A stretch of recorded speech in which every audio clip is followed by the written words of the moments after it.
Hi everyone, welcome back to another video. Today I'm going to be walking you through my November financial reset. I will be showing you how I reflect on my previous month's expenses, in this case October. We'll also check in on how I'm tracking on my long-term financial goals. We'll set some short-term goals for this month. And finally, we'll chat through how I will be setting up my budget for November. Back when I was in the groove of YouTube about 2 years ago, I did a few of these videos and I wanted to start doing them again because I am really passionate about personal finance, in particular young females in my generation being educated on personal finance. I think it's something that might be lacking a little bit, especially when I talk to some of my friends. Being in your early 20s, it can be really challenging to start to feel like you have a handle on your finances, and it can be really intimidating to try and put together a budget. I want to start doing some more of these videos because this is something I do every month, and I've found that just sitting down and really taking a look at my money and reflecting on the previous month and planning for next month has made me start to feel so much more comfortable with it. So I hope that this can be helpful for you guys if you are on kind of a personal finance educational journey. With all that said, let's get right into it.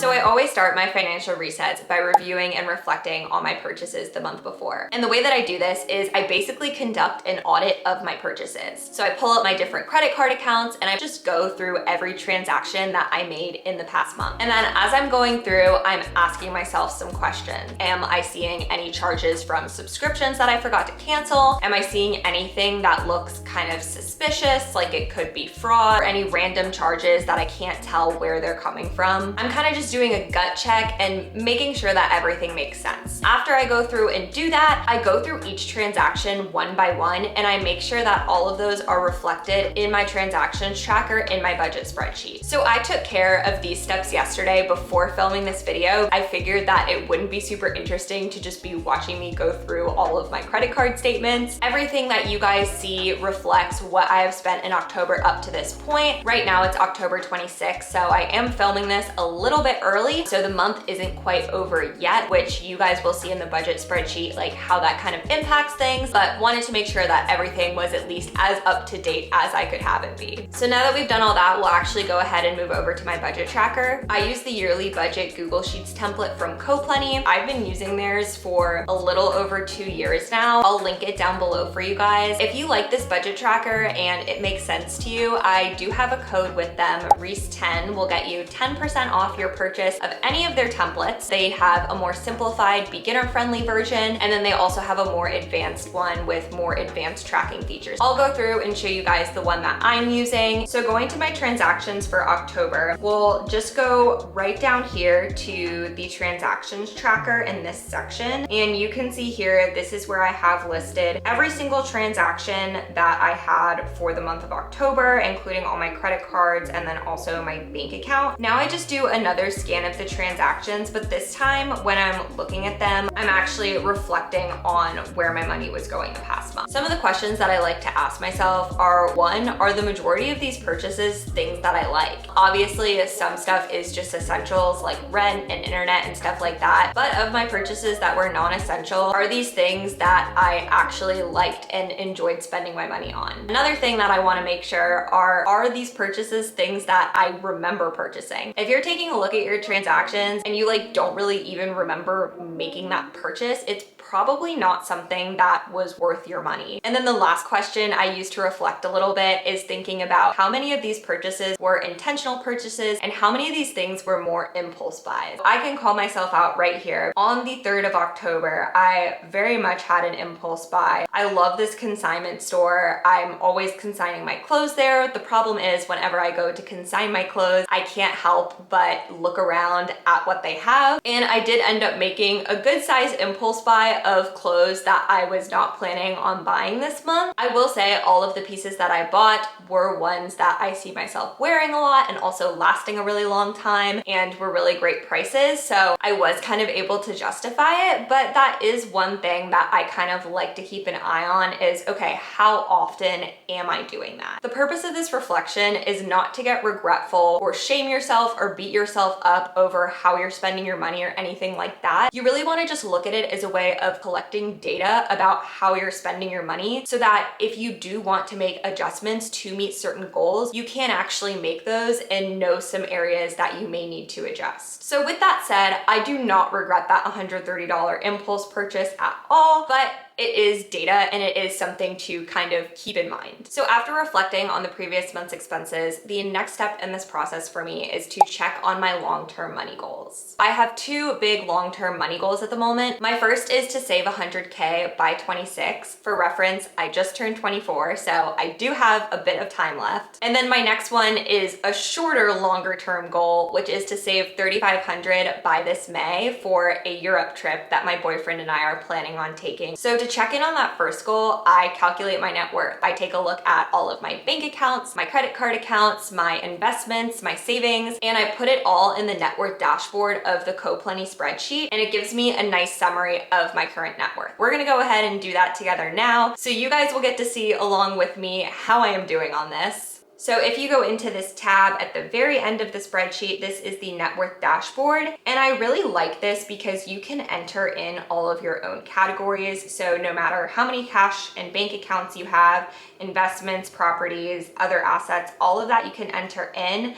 And then you also have a section for liabilities. So for me, I just subtract however much money I have outstanding on my credit cards from my checking account. But if you wanted to put in your credit card charges separately, you could put that in short-term debt here and it would subtract it from your net worth, and then any long-term debt as well. I do want to call out here that I am incredibly fortunate in the fact that I do not have any long-term debt. I know that this is not the case for the vast majority of people. When I am about to calculate my net worth as a 24-year-old, I do have significant privilege that I don't have any debt that I'm trying to pay off. So that contributes significantly to how far I've been able to get at this point in my life. Now we are gonna go up here and you can see that I was not doing a great job in the beginning of the year. As we got into summer, I had a couple consistent months and then I actually forgot to track it last month. So we're gonna see where I'm at having not tracked last month. I wrote all of my numbers down, so let's see.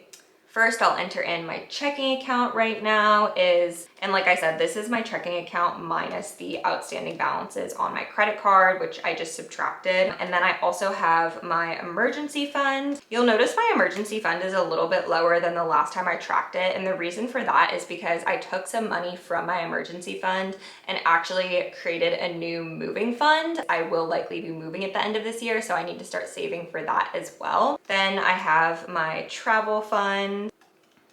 And then I have a holiday fund here. My travel fund and my holiday fund are two high yield savings accounts, and they basically act as sinking funds. So anytime that I want to travel or I am buying gifts for the holidays, it's not taking a massive chunk out of my normal budget for that month because I can just pay myself using those funds. Those are kind of just ongoing funds, but like I mentioned, I do want to get that travel fund up to $3,500 for that trip this spring. So working on that currently. And then finally, my new fund that I created this past month is going to be my moving fund. And right now I just have $300 in there. Another thing to call out here, I mentioned my emergency fund. You usually want to keep around 4 to 6 months expenses just in a savings account. I would always recommend using a high yield savings account because you are getting a larger return for your money that is just sitting there and not being invested. So definitely utilize one of those if you haven't already. And I could do a whole separate video on how I organize and kind of manage all of my money and the different accounts that I have. If that's something that you guys would be interested, definitely let me know because I'm happy to chat through that more. So now we're gonna go down here to my investments and you'll see I have a Roth 401k, IRA, a brokerage, and I recently started investing in Bitcoin earlier this year. So I'll just go ahead and enter all the numbers for those.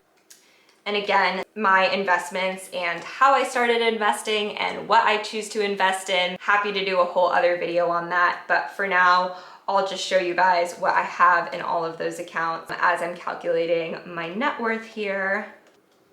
All right, brokerage is $10,754.06. And then my Bitcoin is $837.26. Okay.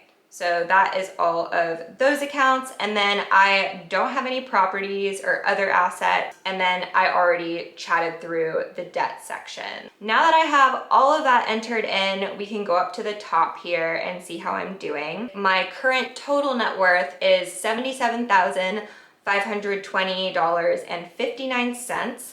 So I only have about $22,500 to go to my goal, which is really exciting and a really great spot to be in. I'm pretty happy with that. I like that it kind of shows you your net worth evolution, so you can see how you're tracking over time in this spreadsheet and how you're progressing. You can see things have been increasing fairly steadily the past couple months, which again, it's very exciting. It also shows me my assets distribution, so a little over a third in my cash and bank accounts, and then a little over 2/3 in investments, which honestly is kind of right where I want to be. I want the majority of my money in investments so that my money is continuing to work hard for me. I plan on being invested for quite a long time, even though I know that the market is a little bit unpredictable right now. I am going to continue to buy and just let things kind of play out. So you've already seen how much I've saved so far in that travel account, and then we took a look at my net worth. One thing that I want to be thinking about, are there any areas I need to adjust to hit those long-term goals? In terms of my net worth goal, I don't think that there's much that I need to adjust. I think I have a pretty good pace right now. I know it's probably going to slow down quite a bit because I stopped my second job about a month ago. I was doing some personal training on the side, which was bringing me in a few extra $100 a month that I'm no longer going to have as part of my income. One of the things that I'm going to be thinking about in the next couple of months is how to generate a few more streams of income. And that's not to say that my 9-to-5 doesn't support me and pay me well, but I do think that it's great to have other streams of income if possible, especially when I do have a fairly aggressive goal. The other thing is the goal of having $3,500 in my travel account. So right now you saw I'm a little bit over $1,800, which means that there's roughly $2,700 to go. If you divide that by 6 months, which is about how much time I have left. I did this earlier. I'm not just like magically doing this mental math right now. It's about $285 a month. If we go back to this past month, you will see that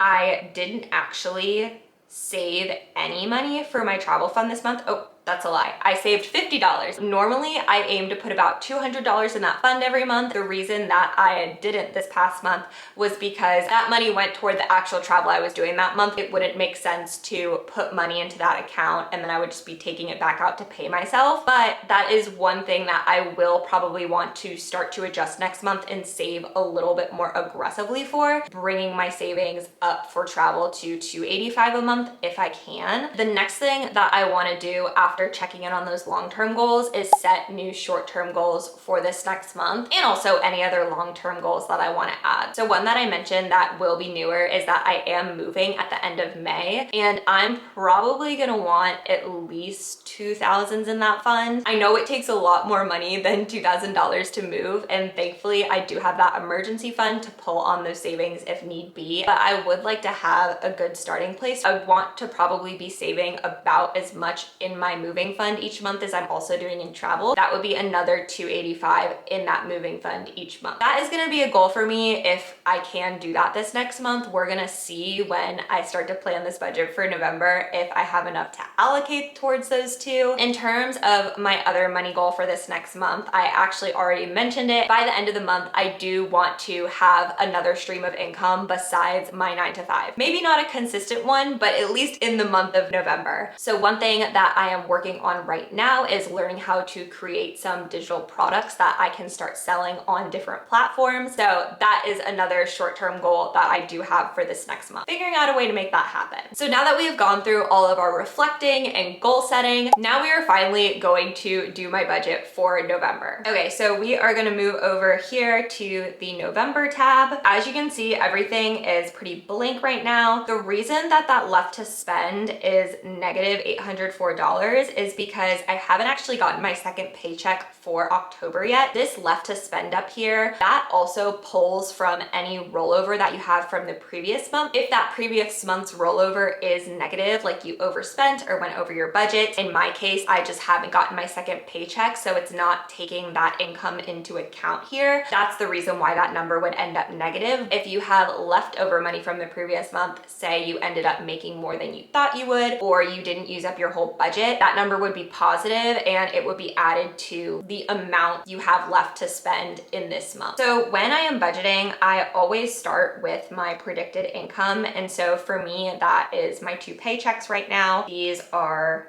my 2 paychecks because I get paid bi-weekly. So I can just literally copy and paste those into my expected income. As you can see, I have these other streams of income listed. Personal training, I am still training one client, so I make a little bit of income from that, but it's not significant like it used to be. And then YouTube, if I have any income come from that. And then just any other miscellaneous income, like if someone gave me a gift or something like that. If I do end up generating some other forms of income, I can always add more categories, but that's where we're at right now. After I have my predicted income in, you'll see up here in this financial overview, it will give you your total income. And then when you're budgeting, it will just subtract out from that total income bills, subscriptions, expenses, savings, all of that, and it will give you your total left. I generally like to create a zero-sum budget, which means that I try to budget pretty much all of my income for that month to something. So then when I'm going into my budget, you're always going to want to start with your essentials. So things that if I don't pay, there will be a consequence. My first one, of course, is going to be rent. That's another one that I can easily pull from the month before. My rent per month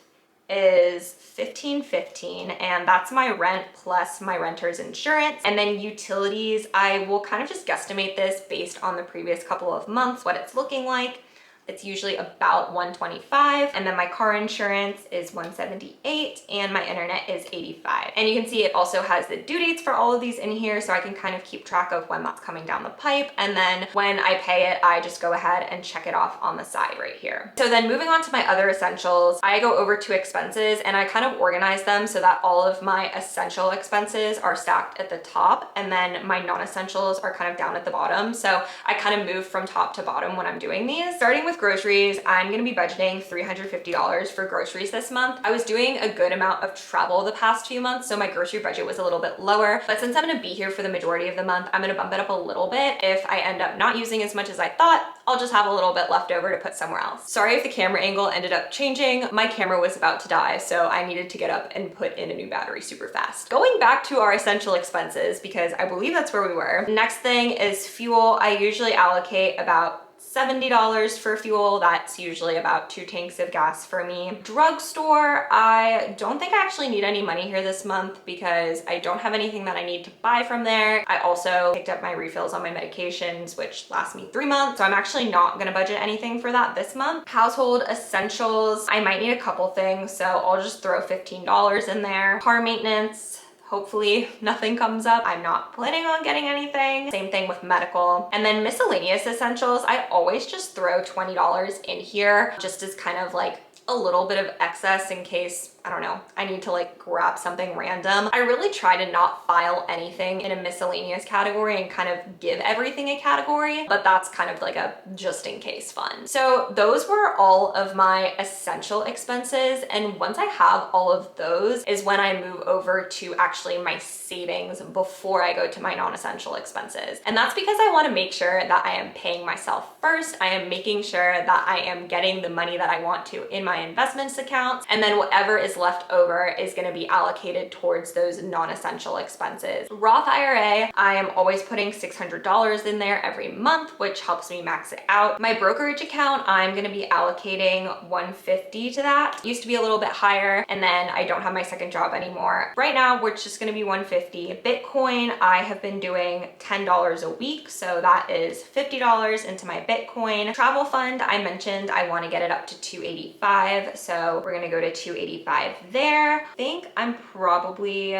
just going to not put anything else into holidays right now. I think the amount that I have in there is a pretty good spot and about where I want to be for buying gifts this year. So I think we can skip that one, and then also $285 into moving fund. Now that I have all my savings in, I do like to do a quick check and see how much I have left over. So you can see subtracting my bills, my expenses. Ooh, I forgot my subscriptions. Let's go down to subscriptions. Those would technically also be essential expenses. So Epidemic Sound is gonna be $20 a month. CapCut is also gonna be $20 a month. And then ChatGPT is also $20 a month. Now that I have all of those subscriptions in, now we can go to my non-essentials. As you can see, I really don't have a lot left over for my non-essentials. And I think this is where that rollover from the previous month is going to help me out a little bit. Going over to the non-essentials right now, dining and drinks, I'm gonna budget $100 for. Supplements, we're gonna do, let's do $40 in supplements. I've been buying electrolytes, taking those every day. I think that would be 2 packs of them, and they're about $20 each. Everything else, shopping, accessories, beauty, I do need more mascara. I'm going to put $12 in there. Personal maintenance, I don't need anything new. Activities, I'll probably wanna go see a movie or something, so that'll be about $30. And then for miscellaneous non-essentials, I usually just toss like $20 in there just to have. As you can see, I am at about negative $40 for leftover with the budget, which isn't great. I think one thing that I can do to adjust that is probably just saving $100 into my brokerage this month instead of $150. I don't love doing this, like taking money out of my savings and everything, but again, I've had to adjust some since not having the extra stream of income. And for me, it's pretty important right now to be hitting that travel fund goal and the moving fund goal, whereas my brokerage account is kind of just more where I would toss any money I had left over. And I'm still making progress on my Roth IRA. You'll see my 401k isn't in here. That's because that's all through my company. They just take that money straight out of my paycheck. So yeah, now when we adjust that, you'll see I have $10 left. Usually I would want to have a little bit more wiggle room than this. I'm definitely gonna have a significant amount of rollover from this past month, and that has kind of accumulated over the multiple past months and having the extra income. So I know I'm gonna end up having a few hundred extra dollars, and that I may not need to use. I may need to use some of that. I may save it for the next month. I hope it goes to show that your money and how much you're making and how much you're spending and how much you're able to spend, all of that is going to fluctuate. As you guys saw, my non-essentials for this next month are very, very lean. One thing that I'm learning to strike a balance with money is being okay with maybe spending a little bit more than I had planned to or thought I was going to in order to continue to live my life. Living your life takes money, and if you just squirrel it all away to maybe use one day, well, then what's the point? Sometimes you're going to be spending a little bit more than you want to, or a little bit more than you can afford to spend. If you do want to be trying to save aggressively, but also still want to live your life, saving and planning for the future, but also still living in the moment. If I end up going over my budget this month, that is okay. I will be okay. Money comes and it goes, and I know that I'm being smart about it by just making sure that I'm looking at it every week and every month and reflecting on the previous month and setting goals. All of that is to say that if you are in a spot where you are pretty intimidated by your money or figuring out how to manage your money, just know that it does get better. It just takes practice. The more you look at your credit card statements, the more you look at your transactions tracker, and you just get comfortable with looking at your money, the easier that is going to be. It's gonna become less uncomfortable. It's gonna become less scary. I know it's easier to just be tapping your credit card everywhere and not really taking a look at where that money is actually coming from and where it is going, but trust me, it is so important, you guys, especially so important for setting yourself up for a really great financial future. But like I said, also still being able to be present and feel like you have the money to go and live your life in this moment right now. So that brings us to the end of my financial reset. As you guys saw, it was a very realistic, real-time process. I hope you guys enjoyed this video, and I really hope you found it helpful in some way. And if you did, please leave me a comment down below, give this video a thumbs up, and if you want to go ahead and subscribe to my channel, I would really appreciate it. I definitely plan on making more financial resets and more content like this. That is all I have for now, so until then, I hope you have a really wonderful rest of your day, and I will see you in the next one.